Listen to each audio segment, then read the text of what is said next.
ما اعرفش ليه في انتقادات للمغرب بسبب الحضور الجماهيري. يعني شفنا في كأس العرب ما كانش بيحضر قطريين في كل المباريات، كان بيحضروا منتخبهم بس. كان بيحضر المنتخب مصر كانوا مصريين، الجزائر جزائريين، المغاربة مغاربة، الأردن أردن، العراق الجمهور عراقي. ليه بينتقد المغرب اللي ما فيش حضور جماهيري في المباريات؟ احنا دولة فقيرة. يعني المغرب تروح تجيب مثلا جماهير منتخب البوتسوانا عشان تتفرج على منتخبها، تروح مثلا تجيب جماهير تنزانيا، جماهير السنغال. المغرب ملهاش علاقة. لكن في ماتش المغرب كان الملعب كامل العدد. في ماتش مصر كان الإخوة المغاربة مليين المدرج، على الأقل كان نص المدرج كان مليان.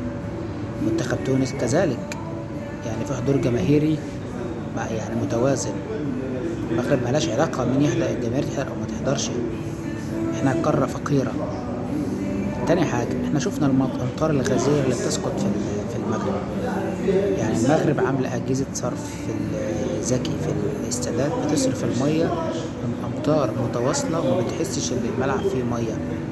الكرة بتمشي بسلاسة عكس بلدان تانية في أوروبا أو هنا أو كده أو كده. ليه بننتقد نفسنا؟ المغرب عملت افتتاح ولا أروع. المغرب عاملة أداء تنظيمي ولا أحلى. كاميرات، تصوير تلفزيوني، حضور، كل شيء. ليه بننتقد نفسنا؟